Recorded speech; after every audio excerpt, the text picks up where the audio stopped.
Sheikh Hasina, power, wealth, and the death sentence, the secret story of a collapsing empire. On that night in Dhaka, an unusual tension floated in the air, as if the city were holding its breath, waiting for a massive explosion. The streets were silent, but beneath that calm surface something was unfolding, something whose tremors had already reached the veins of the entire nation. At 3:30 in the night, a black SUV entered through the gates of the International Crimes Tribunal, and seconds later, a swarm of media vans rushed toward the courtroom. Cameras began flashing, the sound of security forces echoed in the dark, and within minutes came the news that split Bangladesh history into two halves forever. Former Prime Minister Sheikh Hasina has been sentenced to death. The sentence exploded through the Dhaka night like lightning, and then spread across the country with the speed of a storm. People were shocked, stunned, some burst into tears, some began celebrating. But no one could believe that the woman who ruled Bangladesh for decades, the woman who proudly called herself the mother of the nation, had now been declared a criminal by the court. Inside the tribunal building, the atmosphere felt like the climax of a film, where all layers had been peeled away, all truths had been exposed, and only the final verdict remained. The judge turned the pages of the file, sensed the tense silence filling the courtroom, and in a calm yet heavy voice began reading the judgment. Guilty on 3 out of 5 charges: murder, incitement to murder, and oppression against humanity, 3 accusations from which there was no escape. The court clearly stated that this judgment was not merely a legal decision, but justice for the victims. And the moment the final words of the verdict were read aloud, the air in the courtroom changed. Everyone in the corridor instantly understood that a political earthquake was about to shake Bangladesh. This verdict had not appeared out of nowhere. The story began much earlier, when in August 2024, violence erupted on the streets of Bangladesh. Protesters began gathering at every intersection of the capital.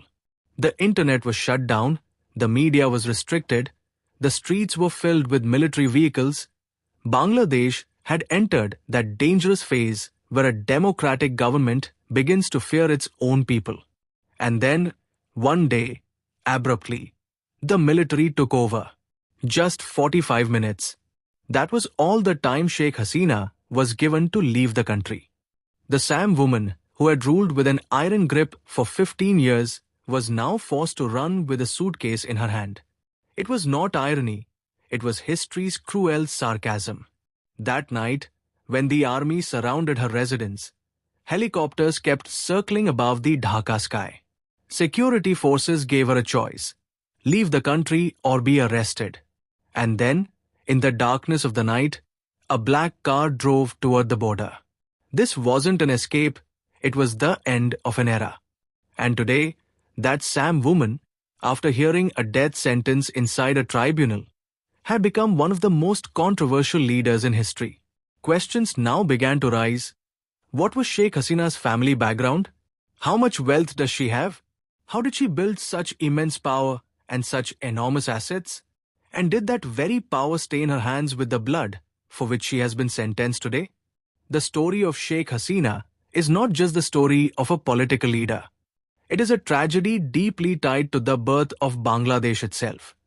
She was the daughter of Bangbandhu Sheikh Mujibur Rahman, the man known as the father of Bangladesh. On the morning of 15 August 1975, when military officers stormed her home and assassinated her father, her mother, and her 3 brothers, the world saw it as a political assassination. But for Hasina, it was the deepest wound of her childhood. She and her younger sister Sheikh Rehana survived only because they were abroad. After that day, power, security, and trust, these 3 things seemed to distance themselves from her life forever. When she returned to Dhaka in 1981 after years of exile, the house still bore bullet marks, the Sam house where her entire family had been massacred.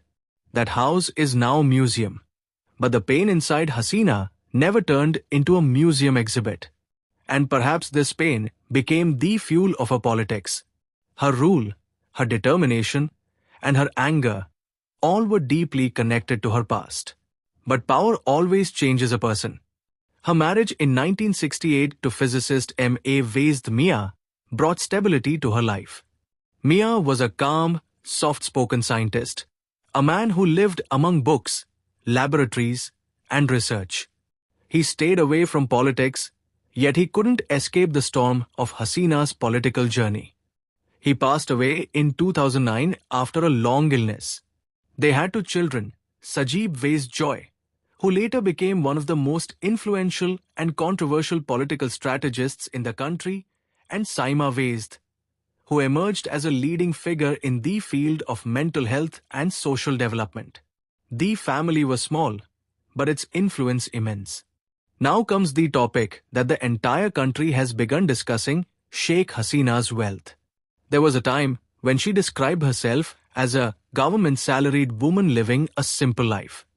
But after the tribunal's verdict, when her financial documents were examined, an entirely different picture emerged. She was the longest-serving Prime Minister in the history of Bangladesh, and her wealth reflected that. In the affidavit submitted to the Election Commission, she declared assets worth 4.36 crore taka.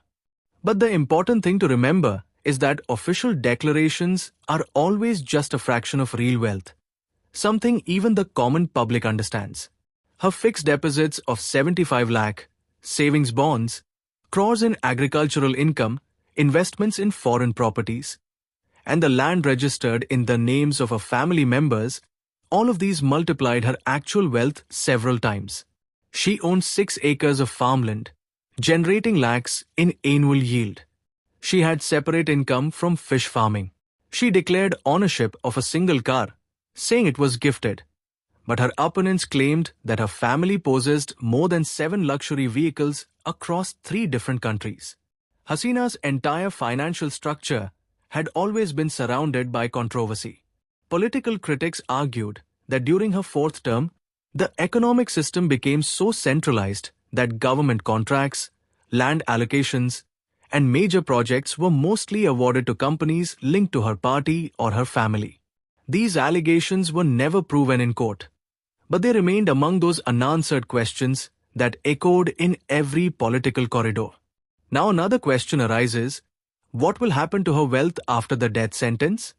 According to the tribunal's order, all her domestic assets have already been confiscated. Orders have been issued to freeze her foreign assets as well. Her party has fractured, her allies have fled, and some of her family members are outside the country. The irony is stark. Once considered one of the most powerful women in South Asia, she now lies buried under the ruins of her own collapsing empire. But the real question is, how did all of this begin? The fall from power is never a single event, it is a process. That process began when student movements in Bangladesh grew stronger. Education reforms, unemployment, corruption, on these issues, thousands of students took to the streets. From Dhaka University to Rokia University, a wave rose that shook the very foundations of the government. Hasina called it a political conspiracy, the opposition called it the voice of democracy. But in truth, it was not politics, it was the cry of an entire generation. Then came the event that changed the course of this story. The murder of student Abu Saeed on 16 July. This killing was not just an incident, it was a spark that burned the whole country. After that came the deaths of 6 protesters in Dhaka's Chankharpul, and later the horrifying incident where 5 people were burned alive. These events convinced the public that power had stopped being democracy and had turned into another name for oppression. These were the incidents after which the army intervened and the tribunal was established. Now Bangladesh stands at a crossroads where the end of one leader can become the beginning of a new nation. But what kind of beginning will this be? Will it mark an era of justice or a new politics of revenge? Will it bring stability or increase chaos? The answers to these questions will unfold with time. Today, these streets of Dhaka are silent. The posters hanging outside the courthouse flutter in the wind. Somewhere, someone is shouting justice has been served, and elsewhere, someone screams this is political murder. And between these two extremes stands the broken soul of an entire nation. Sheikh Hasina's story has perhaps come to an end, but the story of Bangladesh is still being written. It is this country that will decide whether it carries the wounds of its past or builds a new beginning. Power is gone, wealth is seized, position is lost. But history will always remember that the greatest asset for any leader is the trust of the people. And once that trust breaks, no bank, no land, no power in the world can ever restore it. If our video has taught you something new, do not forget to like and share this video so that this information can reach others as well. Your likes and shares are a source of inspiration for us. If you have any questions or suggestions, please let us know in the comments. It will be our honor to answer your questions and listen to suggestions. And yes, if you like our content, subscribe to the channel and press the bell icon so that you stay connected with every new story. Thank you. GRT Business YouTube channel sources, news from various news agencies, opinion polls and other public sources.